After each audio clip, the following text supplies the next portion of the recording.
al quien saludo de espalda para que ya esté prestando atención. Hernán, ¿qué pasa? ¿Estás bien, Hernán? Sí, estás bien. ¿O estás mal por el país? En principio estoy muy bien porque Vélez tuvo un estruendoso triunfo esta semana, entonces... Medio Robinho, ¿no? ¿Fue mano? No, no fue mano, pero no importa. No me importa, yo soy de Racing, pero... Fue mano. Claro. Te voy a ir una vieja historia. Siempre le pasa lo mismo a estos chicos de River. En el 68 salimos campeones, Gallo voló así, la pajaró con el pecho, dicen que fue penal.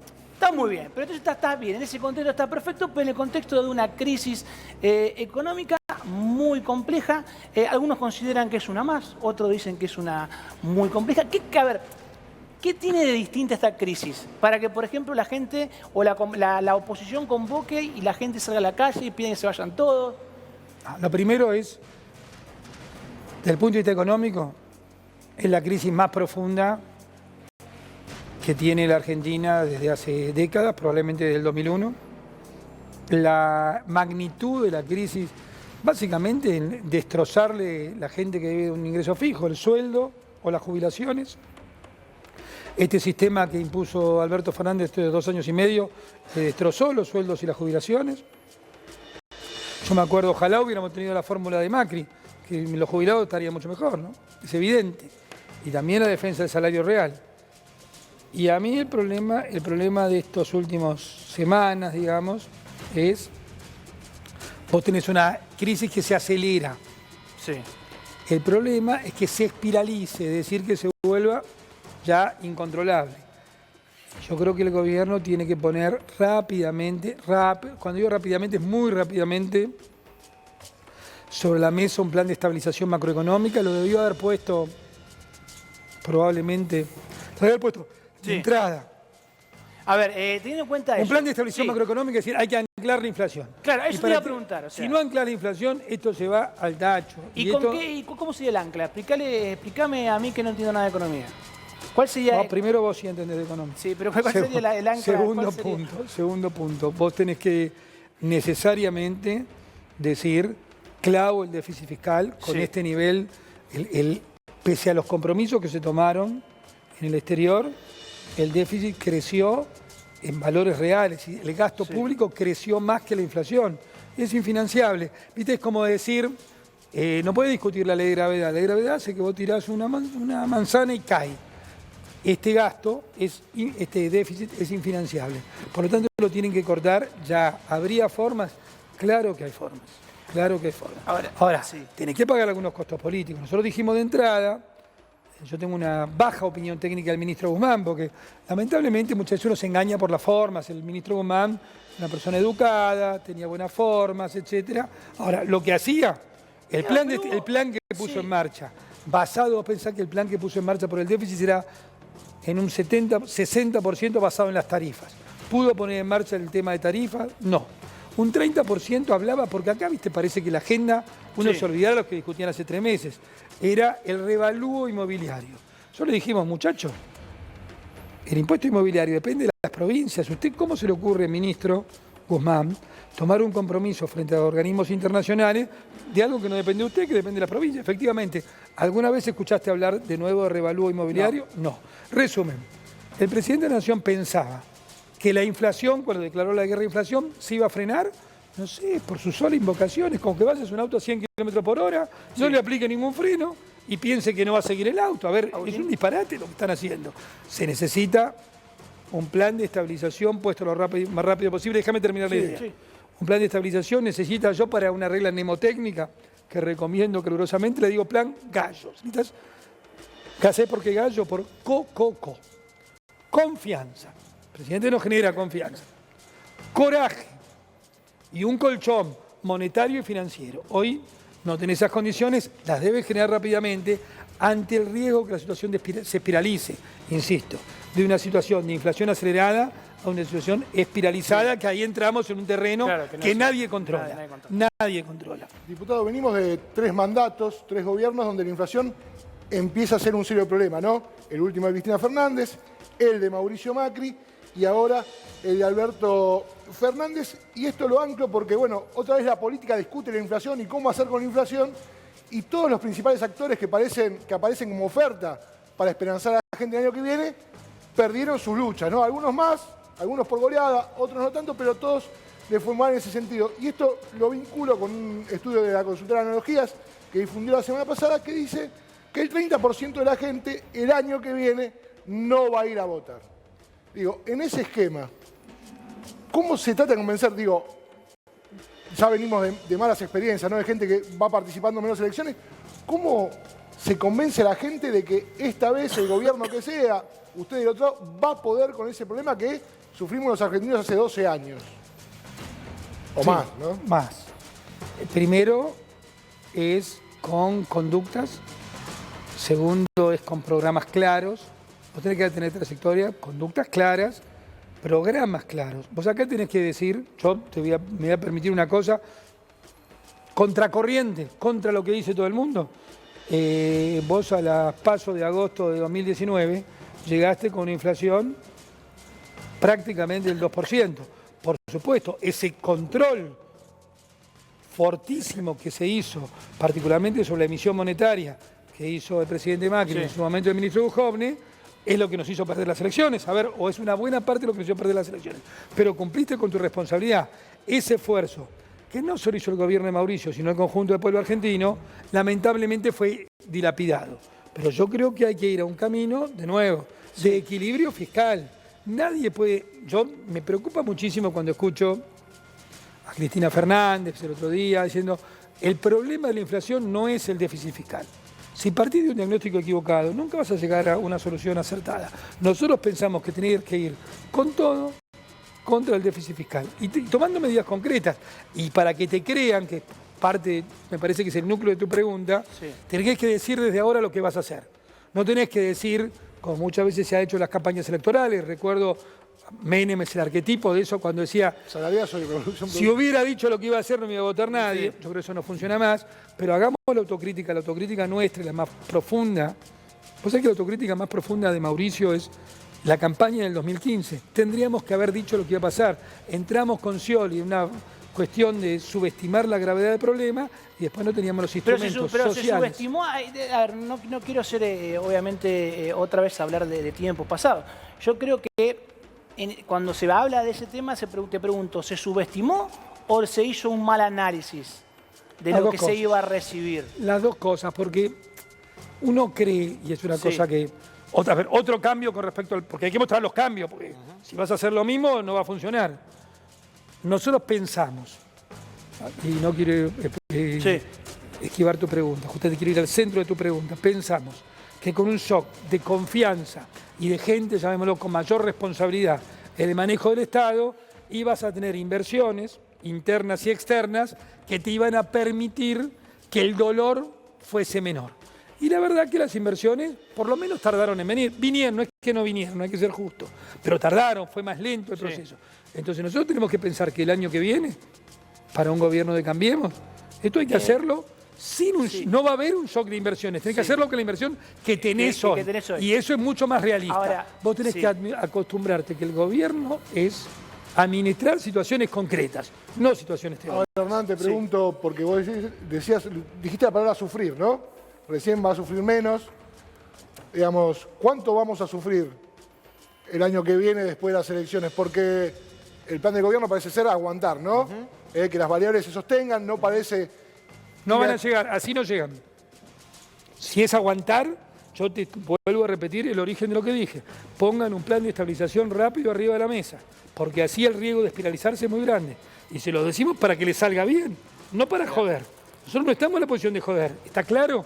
Que si hay algo que en cualquiera de los casos, ese plan de estabilización que vos te imaginás, que ustedes imaginan, hoy hubo una charla con un diagnóstico muy duro sobre el gobierno de las principales cabezas de Juntos por el Cambio. ¿Cuánto nos va a doler? Mirá, ¿cuánto vamos a sufrir para estabilizar esto? Acá el punto es, si vos podés mostrar que existe el otro lado de la orilla, y existe el lado de la otra orilla, es un país maravilloso. Pero sería una hipocresía absoluta decir esto se soluciona en un mes, en 3 meses o en 6 meses. Lo que tenés que hacer es que ese, llamemos, esfuerzo sea lo más equitativo posible. Entonces, esto es razonable, el esfuerzo tiene que ser equitativo. primero tenés que tener un esfuerzo equitativo. Segundo, no tenés que prometer. Yo creo, voy a tratar de diseñar lo que pienso con respecto al futuro. ¿Cómo tiene que ser el nuevo liderazgo? ¿Hacia dónde? ¿Cómo tiene que ser? Porque si alguien no está pensando en qué pasa después del muro, cómo atravesás el muro, y estamos jodidos porque nos vamos a quedar todos chocando contra el muro. Ese nuevo liderazgo, mira, yo si lo sintetizo en una sola metáfora, es el presidente o la presidente, los ministros o las ministros que vengan, tienen que saber que van a plantar árboles de cuya sombra no van a gozar. Los resultados no van a ser inmediatos. Si vos pensás o te imaginás un liderazgo que permanentemente busca cosechar y sacarse la foto que inaugura, no sé, tal cosa, no va a funcionar. El famoso las cloacas que no se ven, ¿no? Siempre se habla, las cloacas que no se ven. Vos ¿no? tenés que hacer, pero tenemos que hacer estar, las cloacas de un nuevo Estado. Y los argentinos como sociedad tenemos que estar internalizados que eso es lo mejor que podemos hacer para nuestros hijos y para nuestros nietos. Si no hay una convicción social, y sigamos en esta decadencia. Ahora, por eso es una operación compleja, porque implica un cambio cultural complejo. Por eso yo lo que también me planteo en este esquema que plantean desde Juntos por el Cambio muchos candidatos, ¿no? La necesidad de hacer esto, ¿no? De un ajuste de fondos que para ver sus frutos estructural va a pasar mucho tiempo. Pienso en un país con 50% de pobreza, con 70% o 60% de niños pobres, con dificultades en el frente externo. Digo, si este país, esta radiografía de país, soporta eso que están planteando ustedes. Esa es la buena pregunta. Esa es la buena pregunta. Ahora, ¿la alternativa cuál es? ¿Soporta que lo otro qué es? Lo otro que felicidad al día siguiente repartiendo chocolate. Tomando lo que dice. Eso es mentira.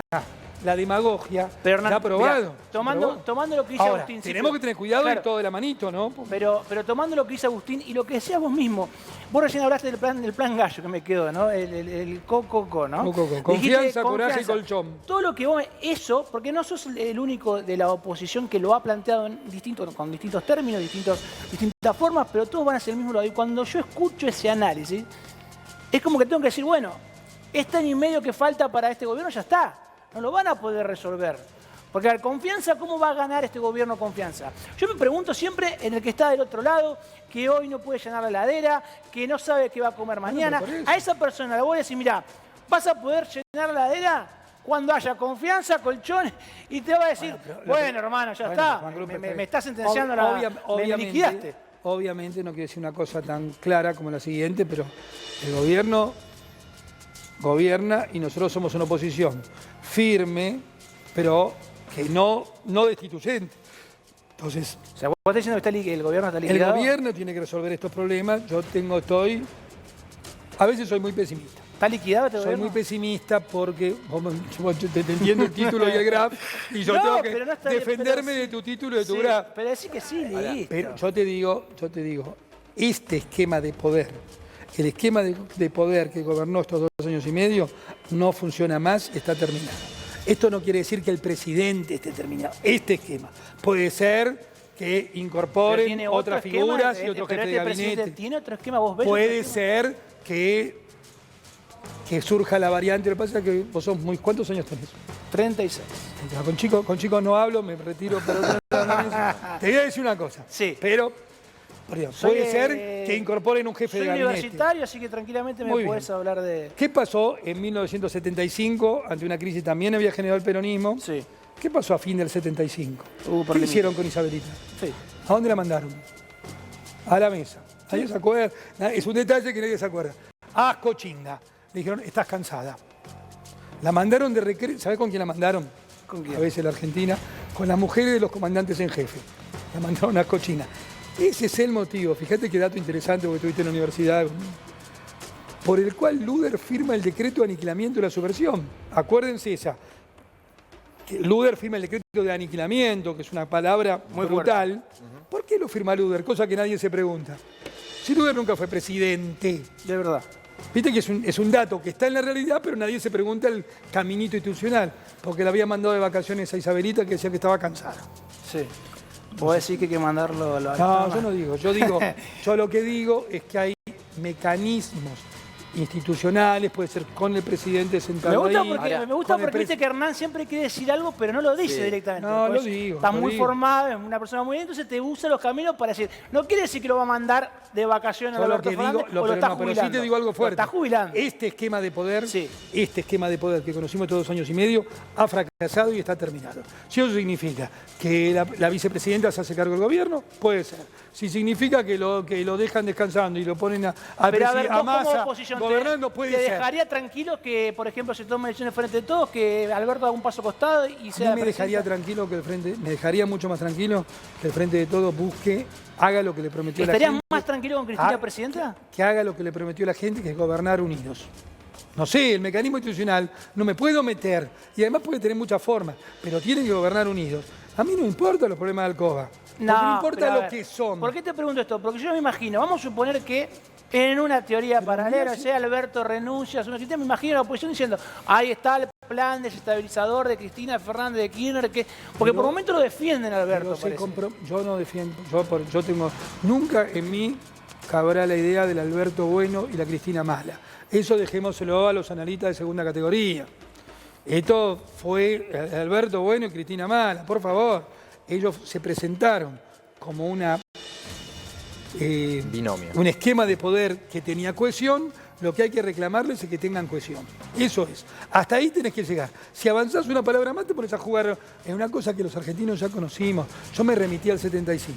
Sí. En el 75 existía, trágicamente, yo tenía 14, existía la AAA y los Falcon Verde y los Montoneros. Y se mataban entre ellos. La Argentina se transformó en una carnicería que después dio lugar a la tremenda carnicería irracional de la dictadura militar, ¿no?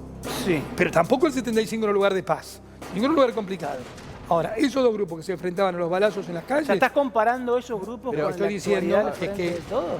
Lo que estoy diciendo es que esos grupos terminaron yendo juntos a las elecciones junto a Lula en el 83.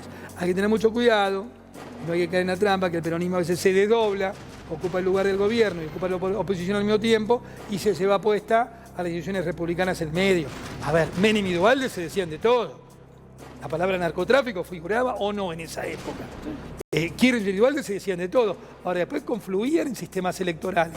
Solo tenemos que decir, señores, ustedes se presentaron bajo un mismo signo político, gobiernen juntos. Hernán, en este clima que vos estás describiendo y en esto de para poder salir adelante tenemos que ir todos juntos, me gustaría, si la producción nos puede compartir una foto de algunas cosas que sucedieron, por ejemplo, ayer durante la marcha del 9 de julio y que, bueno, no hacen alusión a una situación, digamos, de ir a una concordia, de que todos estén en el mismo lugar. Bueno, la foto es la que estamos viendo, es la de una guillotina que estuvo circulando. Digo, obviamente, una marcha va... Vamos a mostrarla para que se vea, porque... A ver, ahí está. Ahí está, mirá. Por supuesto que uno no maneja a toda la gente que concurre a una marcha, eso está claro, pero aparece en este contexto, ahí arriba de todos decía frente de todos, digamos, empiezan a moverse también ciertas pulsiones en este contexto que me parece que es importante que la oposición en todo caso también tenga una declaración contraria a estas cuestiones. Por supuesto. Me gusta porque en tu pregunta estaba tu respuesta. Primero, son marchas a los cuales... Primero, yo estuve. Y creo que había que estar. Había que estar porque hay que estar al lado de la gente. Uno está orgulloso de estar siempre ahí presente. Y a su vez te digo, ¿sabes? Por supuesto, en este clima de conmoción que hay, se presta a provocaciones, a gente que no sabes muy bien dónde viene. La otra vez habían hecho una instalación artística en la pirámide de Plaza de Mayo, que era una catástrofe. Sí. También hubo gente que se amarreó las rejas ayer. Eso está. Ahora, eso no... Y yo lo condeno, y está mal, porque justamente el mensaje, mira, yo debo haber grabado ayer, la gente me pedía videitos. Pero, por ejemplo, vos que... Firmeza y serenidad. Pero, a ver, te pregunto... Firmeza, serenidad y apego al primer republicano. Por eso te pregunto, vos que estuviste ahí, ¿vos te cruzaste con esta guillotina? ¿La viste en el momento? La vi de lejos ¿Y por qué nadie toma la decisión de ahí, de decir, ir y enfrentar a la persona que la... Hubo muchas discusiones, ¿eh? Hubo muchas, vos sabés que hubo muchas, yo veía de lejos, porque estaría a unos 50 metros, hubo mucha gente que encaró y decía, esto no se hace, no sirve, hubo discusiones, ¿eh? Fue una plaza, digamos, casi un cabildo abierto, te diría, porque la gente Ojo, nosotros recibíamos, a mí me decían, pero usted, la oposición la veo muy blandengue, por decirlo de alguna forma. Digo, mira, macho, qué sé yo. Nosotros tratamos de organizarnos lo mejor que podemos en los diputados, hemos frenado el daño que se hace, estoy acá presente, pero había gente que tenía, gente muy dolida con posiciones muy duras. La gente dolida que tiene posiciones muy duras, hay que darle el debate público para ponerle adentro un encauce republicano. Después hay gente que no, que tiene otras malas intenciones, que esa no vale la pena ni discutir. Fue, te digo, hasta sociológicamente era interesante estar ayer. Lombardi, me acuerdo que cuando asumió Mauricio Macri, los primeros meses de gobierno, había mucha marcha de la oposición, ¿no?, en la calle, y me acuerdo que los más extremistas de aquella oposición increpaban a los diputados y les decían, ustedes son muy blandos. Digo, también hay un discurso que parece que la política tiene que ser ganar y condenar al otro y castigarlo. Digo, eso también está en el aire. Bueno, lo que pasa, a ver, admitamos que estamos trabajando, o estamos todos sobre una sociedad en carne viva. El que nos escucha y vive de un sueldo o de una jubilación, realmente no llega a fin de mes. Y no llega. El que tiene una pequeña y mediana empresa está muy mal y tiene una presión fiscal loca. Y además mira para arriba, como ejemplo, y dice, estos locos se pelean entre ellos. Yo, por ejemplo, te digo, una charla que tuvimos con Mauricio y con Lilita el domingo pasado, que como estoy autorizado a comentarla, la puedo comentar, sí. No violo ninguna infidencia. Señores, no es el momento de campañas electorales, hay que suspender las candidaturas. No es, ¿Quién dijo eso? Los dos, los tres que estamos ahí. No es un momento de campaña electoral, es un momento de estar muy cerca de la gente, de que la política esté presente, por eso estábamos en la mar, estar acá mismo, tratar de llevar un mensaje simultáneamente de que vamos a frenar el daño que están haciendo, pero que al mismo tiempo no vamos a caer en ninguna aventura destituyente, como a nosotros que nos ponían helicóptero y nos tiraron 14 toneladas de piedras. Lo que te quiero decir es que es un momento de enorme madurez de la dirigencia política. Tiene que ser muy madura. Yo creo que es un buen momento para pero, por ejemplo, no hablar de candidaturas, que hablar más de propuestas. Es un buen momento para ser austeros en palabras. Viste que yo podría, imagínate que tengo imaginación para decir adjetivo duro, y en todo caso muchas veces es lo que pienso. Pero me parece que es un momento donde los dirigentes tenemos que decir, ojo con lo que estamos jugando. Está bueno lo que planteas porque, a ver, vos estás diciendo la madurez de la oposición. Pero a veces uno ve, como uno es muy crítico a veces con el oficialismo, también uno ve en la oposición cierta adolescencia, más que madurez. O sea, te toca a vos te toca estar sentado con compañeros de bloque, que más que adultos parecen en el jardín. Entonces, ¿cómo haces para que en esa discusión pueda plantearse algo que sea una semilla que pueda sembrar ese árbol que decís vos que la sombra no la va a disfrutar el que la plante? Bueno, yo creo que cada cual se hace dueño de sus conductas, pero creo sinceramente que el interbloque de Juntos por el Cambio le ha puesto, es decir, la que puso límite fue la gente votando el año pasado, no somos nosotros. La gente no nos dio la mayoría, pero nos dio una asociación de empate, por lo menos algunos disparates no pasan. La corte de 25 tipos no pasó en el Senado. Eso es porque el Senado está más equilibrado. La corte no pasaría por la Cámara de Diputados. El Consejo de la Magistratura no pasa. Pero los disparates no pasan. A ver, yo te voy a poner un ejemplo concreto que muestra dónde estamos parados. El conjunto del bloque del Frente de Todos el otro día fue con esa banderita que decía salario universal ya. Todos estaban los diputados, salario universal ya. La vocero, que entiendo ser útil, que entiendo que habla por el presidente de la Nación. Si no, ya me volvieron tan loco que no. Y la ministra de Economía nueva dijo, no, eso no se puede hacer. Pero el conjunto del bloque del Frente de Todos fue con un cartelito. Viste que además hay una cuestión semántica. Cuando vos decís tal cosa ya, esas son las cosas que hace la oposición. Esto lo hace el diputado del gobierno. Entonces, menos mal que nosotros, por ejemplo, impedimos el default contra el voto del Frente de Todos. No le votamos el programa Guzmán porque era una catástrofe, pero hay una isla de racionalidad en la Argentina. A ver, teniendo en cuenta esa isla de racionalidad, y discúlpame, Hernán, que vuelva otra vez vuelva tranquilo. No, tiene que ver con... Quiero ver dónde están las soluciones. Eso me pasa, Hernán, que no encuentro un mapa que me digan Me dicen todos que hay intención, sí, hay que sentarse a discutir, hay que escuchar. Vos recién dabas una alternativa que no es inmediata. Y vuelvo a preguntar esto. Vos recién contabas la persona que no le llega el mango al fin de mes. Y vos me decís que el próximo gobierno va a tener que tomar decisiones que no se van a ver en el corto plazo. Este esquema de poder, como vos bien decís, está terminado. Entonces, ¿qué queda? ¿Hay que hacer la plancha? Bueno, ahí está la pregunta. ¿Hay que hacer la plancha? Yo Sí. te respondería con dos cosas. Sí. ¿Vos querés que te mienta? No. Entonces no querés. Entonces pasamos. No me gusta, me han mentido, pasemos por la me han base. mentido tantas veces, por todo eso. el mundo. No va a pasar mentir. nada. No hay que mentir. Sí. No hay que mentir. No hay que mentir. No hay que mentir. Entonces la situación de la Argentina es extremadamente frágil. Estos 2 años y medio han generado una vulnerabilidad tremenda. Agosto va a ser un mes donde se va a pasar todo. Distintas tensiones van a confluir. Van a confluir que el gobierno se quedó sin dólares, va a confluir que tenés vencimientos en pesos que no van a poder afrontar y van a confluir que el Fondo Monetario que ellos firmaron van a decir, muchachos, ¿cómo hacemos con esto? Ustedes no cumplieron con nada. Ahora, sobre eso, acá la verdadera cuestión es cómo nosotros simultáneamente le ponemos límite al daño que están generando y construimos la alternativa. Sí. Si vos me decís, y yo pertenezco a una generación el cual muchas veces los fracasos de los gobiernos se llevaron puestas las instituciones. Nosotros nos parece que eso no es bueno, entonces nosotros no queremos un fracaso institucional. ¿Se entiende? Porque además... ¿Por qué? Sí. Porque hay un aprendizaje social. Te lo voy a decir más claro, porque la gente, todos tenemos que entender que el camino va a ser, no va a ser votemos unos ñatos que me solucionen el problema. El camino va a ser, votemos unos ñatos que sean racionales, que sean austeros, que solucionen los problemas estructurales que vienen de décadas, pero al mismo tiempo vamos a tener que estar en la calle acompañando. Vamos a tener que estar en los centros de estudiantes, en las asociaciones profesionales. No es votemos a algunos que nos solucionen, porque esto así no se va a solucionar. Ahora, ¿vos crees que quedó también, de acuerdo a la experiencia que ustedes tuvieron en sus 4 años, que también está que si el gobierno anterior te deja errores tras errores bastante complicados, también tu gestión va a correr peligro? Es decir, ustedes le han dejado... y no te estoy diciendo la pero Macri, no, sino que han tenido esos errores que los han llevado a perder las elecciones.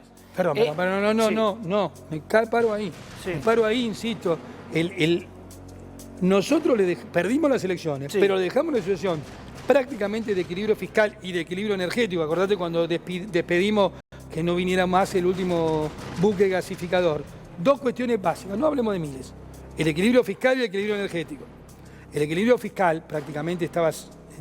Eso obviamente significa... ¿Y esas 25.000 pymes que cerraron que...? No, pará. Está bien. Yo te estoy diciendo cómo dejaste los números del Estado. Equilibrio fiscal.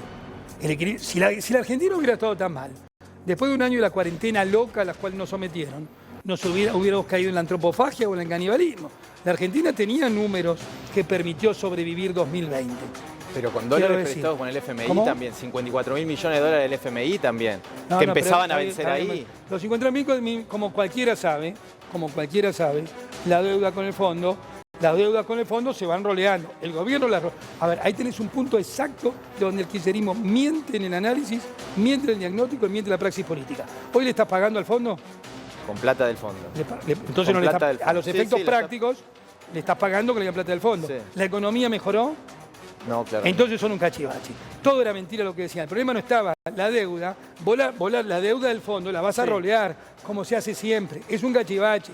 No es cierto, no era el problema ese. El problema era el déficit. ¿Por qué? Como se lo dijimos 1.150.000 Pero Hernán, tienen que veces. reconocer que fueron al fondo por cuando ya no les prestaba más plata a nadie. Sí, claro. Llegaron al fondo con unos compromisos y unos vencimientos que eran realmente muy exigentes, aunque se hubieran quedado en el gobierno. Sí, por supuesto. Entonces, bueno, ese es el escenario en el que llega también pará, Alberto Fernández. Por supuesto.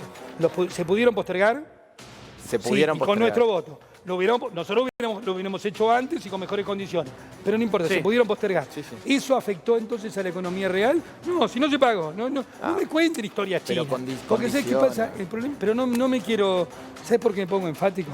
Porque cuando nos metemos en las historias así fantasiosas, es cuando no entendemos el problema real. La verdad verdadera es que un esfuerzo, quizás tremendo, que hizo el gobierno, pero sobre todo la sociedad argentina, habíamos dejado el gobierno con equilibrio fiscal. Lo habíamos dejado con equilibrio fiscal. Rematar ese equilibrio fiscal fue una locura. Y habíamos rematado... Vos ponete en esta posición. Dibujemos el mundo. Vamos, Sí, sí. Domingo a la noche podemos dibujar el mundo, es gratis. ¿Vos te imaginás un mundo más favorable a la Argentina que con la soja $600, como tenemos hoy, y si hubiéramos tenido equilibrio energético como teníamos en 2019, no teníamos que gastar un mango en gas y en gasoil? Es el mundo. El problema que tenemos, por el cual nos desesperamos, creo, y ahí coincidimos todos, Sí. es que el mundo lo que le está ofreciendo hoy el mundo a la Argentina son casi las condiciones ideales que podrías tener. Y sin embargo no las podemos aprovechar. No las podemos aprovechar porque nos gastamos 10.000 palos verdes en la cuenta energética porque decidieron hacer cualquier cosa con las tarifas. Lo decidieron. Mirá la curva de consumo de gas. Se está consumiendo más gas que nunca. ¿Por qué? Si sabemos que hay un problema. Claro, si las tarifas no te incentivas a que vos ahorres, a que gastes menos gas, que cierres la cosita o que apagues la luz. Hay un problema de incentivos. Bueno, se produce Pero yo lo más digo, también, pero ¿no? lo digo fraternalmente, ni Sí. siquiera lo digo con la cuestión de teníamos razón. Eso no vale. Lo digo con la cuestión de compartamos un aprendizaje, muchachos. Me quedo con esa frase, compartir un aprendizaje. Hernán Lombardi, gracias por estar